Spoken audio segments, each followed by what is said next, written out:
as far as the Aaron Rodgers side of things, and as we shift gears from the defensive side of things to Lamar Jackson, an MV3, which continues to get all kinds of attention, visibility, and conversation from media members, past and present players, and in this case, the quarterback of the New York Jets, who had his Tuesday appearance. And by the way, the Jets are in purgatory right now. They are going nowhere fast, but Aaron Rodgers continues to do his Tuesday hits on the Pat McAfee show and had this to say about Lamar Jackson when it comes to the longevity, when it comes to the evolution of number 8 in Baltimore. Listen to this. So impressive for a guy like Lamar or anybody to win multiple MVPs because you've had years to game plan this guy and try and figure out, okay, there was a time where everybody was zero blitzing Lamar.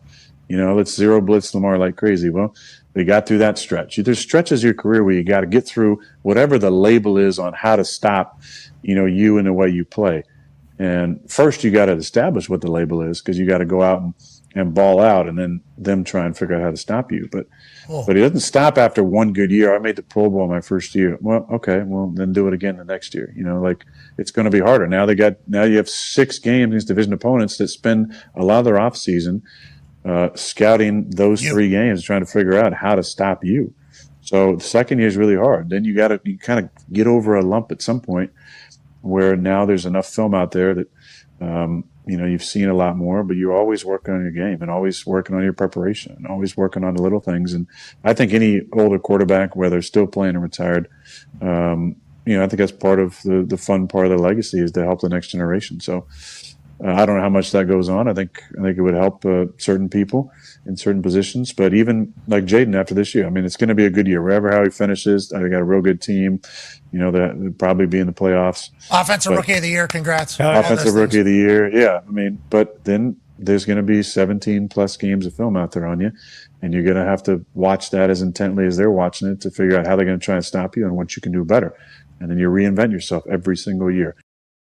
So Aaron Rodgers there at the beginning commented on the evolution of Lamar Jackson, and it was part of just a bigger answer related to just how you sustain and maintain in this league as a young quarterback. And as you heard there at the top, he says, hey, that's why it's so impressive for a guy like Lamar to win multiple MVPs, because you've had years to game plan this guy. There was a time where everybody was zero blitzing Lamar. We all remember that. The night that sticks out to me was a couple years ago. I want to say it was during the 2022 season, if I'm not mistaken, where Miami and Brian Flores sold out. Their strategy was clear. They were going to cover zero blitz the hell out of Lamar Jackson and company. And Greg Roman and company had no answer for Miami. Excuse me, was that 2021, Yamil? Okay. Whatever it was a Thursday night in Miami, 21, 22, one of those 2 years. And it was so clear that was the Ravens' weakness. They had absolutely no answer for it. Those days are long over. The days of narrating and pontificating on Lamar and company can't win from behind are long over. The days of Lamar not being able to win through the air and throwing outside the numbers are long over. And so we know that. But when a future Hall of Famer and one of the most talented that's ever played the position comments on it, utilizing his platform on the McAfee show, I think it hits somewhat different. And when you start to take a look at the numbers, when it comes to how Lamar Jackson is operating this offense and just how many layers there are to what's working and how effective they are, look at this. Take a look at the rate at which each team takes a 1st and 10 and earns a new set of downs. Okay, computer cowboy graphic on X. The Ravens are atop this list. Again, the rate at which each team takes a 1st and 10 and earns a new set of downs. Ravens, offensive series-wise, 13% of the time scoring a touchdown. 66% of the time achieving a first down. 7% of the time, they're going to kick a field goal. 10% of the time, they're going to punt. They're atop this list. And look at the Commanders, right neck and neck with them. Jaden Daniels and the Washington Commanders continue to be a fantastic story. That not good enough for you? All right, let's go to the next graphic. This is EPA per play over offensive grade overall, courtesy of Pro Football Focus. You ask, what is EPA? It measures overall efficiency, passes, rushes, and penalties. And we know the Ravens are not a disciplined team when it comes to penalties overall. But look at where Lamar is among all quarterbacks. Yeah, way out in front. And even out in front of the Burrows and the Jaden Daniels. And I think Jaden is going to be coasting to an Offensive Rookie of the Year award. And if it weren't for Lamar, Joe would probably be in the MVP conversation. Right now, I think if there were to be a runner-up, you got to select Josh Allen solely based on where his team is right now in the postseason picture and where his team is right now in terms of win-loss record. If that's not enough, let's take a look at another chart. This one is early down versus late down efficiency. Again, all charted based on EPA per play, which is an efficiency statistic. And there's Lamar way out in front. Look at the purple dot, top right of your corner. Out in front of the Josh Allens, the Jaden Daniels, the Joe Burrows, the Brock Purdys, so on and so forth. Lamar's out on his own island, and that is an island that's very comfortable and hospitable. And while he's not directly involved in here, you better believe he's a significant reason and a factor into the Derrick Henry side of things. And this chart looks at consistency versus rushing yards over expected. And the King is the beneficiary atop this list.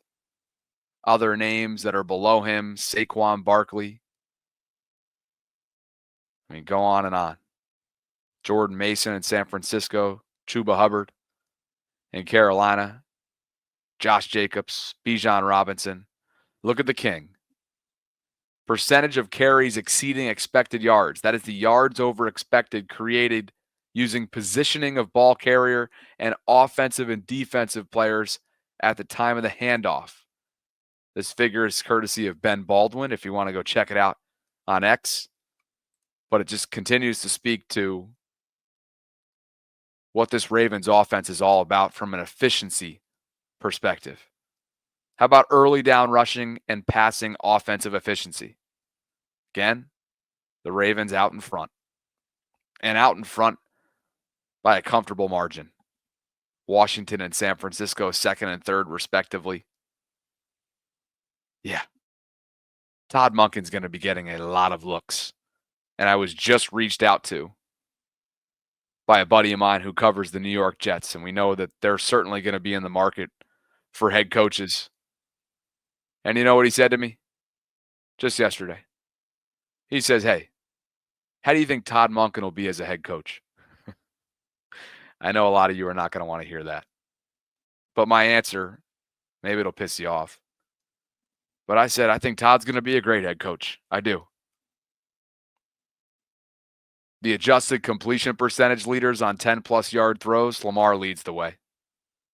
That excludes dropped passes, throwaways, spiked balls, batted passes, and quarterbacks hit while throwing. But again, Lamar Jackson, 67.6% adjusted completion over Jaden, Brock, and Jalen.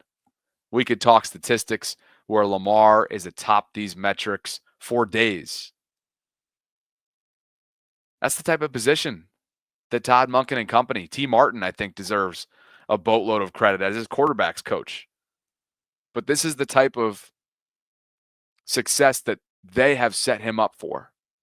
And so while it'll be really difficult to lose, yet if they do, it will be very difficult to lose a second coordinator in as many years if Todd ends up getting head coaching looks, which you know he's going to get looks. Is he going to find the right opportunity?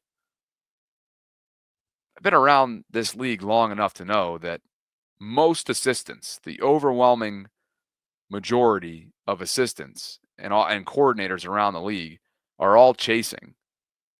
Most of them are chasing what will only come around so often, and that is the coveted head coaching gig. And I would expect if he got looks last year, that Todd Monken will most certainly get looks this year. He is a player's coach. He puts his players in a position where they can best showcase their strengths. He has built Lamar Jackson and unlocked Lamar Jackson in ways that Greg Roman could not. He has given Zay Flowers ample amount of opportunities to showcase his talents and prove that he is a number one wide receiver. And Todd has balance. He's got great feel. I love his aggressiveness. It's only a matter of time, guys. I hate to say that. And I will knock on wood for those of you who are superstitious. But Todd Monken's going to have a gig. And he is going to be highly sought after in just under 2 months from right now. To put a bow on the Lamar Jackson conversation, what seems to be a weekly occurrence is veteran outside linebacker Kyle Van Noy using his new podcasting platform on Yahoo Sports as a way to rave, and I mean all-out rave, about his teammate and potential MV3 candidate, Lamar Jackson. Here's KVN. But I do need to talk about Lamar Jackson one more time, just because of all the people in the past that didn't give him love. You know, he wasn't quarterbacky enough. I'm going to be somebody that rides with how great he's been. Just flawless in the way he's progressed. I go back to a video that I saw of, you know, who is kind of the brains behind all this was, you know, his mom. And just kudos to her seeing the vision and Lamar seeing the vision to where it is now. And he's literally changed the game forever. Like now teams won't even look at you if you can't move, which is crazy, right? And it's just so awesome for him to get his flowers. I hope he keeps getting his flowers. I know a lot of the media is starting to finally come around. Obviously, people are going to be like, "Oh, show me in the postseason." And you know, he's still only in his 7th year, and he still has a lot of time in this league. In my opinion, he's going to play for a long time, as long as he wants to. But just his progression, just his game-changing ability every time he touches the football. He is must-watch TV, but just the intelligence he's shown in his progression on the field, off the field, at the quarterback position. I just love being his teammate. He's one of the dudes, bro. You know, sometimes quarterbacks, they can be a little, you know, not standoffish, right? It's just different, right? They're in a different kind of preparation. They're just different, you know. But he's hanging out with us, cracking jokes. Like I love that about LJ, and I appreciate it, and I appreciate it. Someone being a veteran as an older player, seeing him and how he relishes with his guys and his core guys that he goes to work with each and every day, and the closeness that he has with them. I just love seeing that as a guy saying that's my quarterback, man. I love that. A snippet from the latest episode of McCoy and Van Noy, a Yahoo Sports-based podcast. Gerald McCoy, current Raven, Kyle Van Noy. How about the rhyming there? And I'm telling you right now, KVN, this dude, any chance he gets, speaks so glowingly of what Lamar Jackson's about. Quote, just flawless in the way that he's progressed. He's literally changed the game forever. I hope he keeps getting his flowers. Just the intelligence he's shown in his progression on the field, off the field, at the quarterback position. I just love being his teammate. KVN continues to sip from the fountain of youth while he has slowed down from a sack production standpoint after tearing it right out of the gate. This team did lead the way with 40 pressures as a pass rush unit on Thursday night against Joe Burrow. He had 56 pass attempts. I think you get how stressful and how much under duress moments he had throughout that game. But I'm telling you, when the veterans who are on the other side of 30, who have, logged a significant amount of service time, when they're speaking so glowingly of a 27-year-old, such as Kyle does every single week, should tell you everything you need to know about what number 8 is, what he's chasing, what he's become, what he still hopes to be, and everything in between.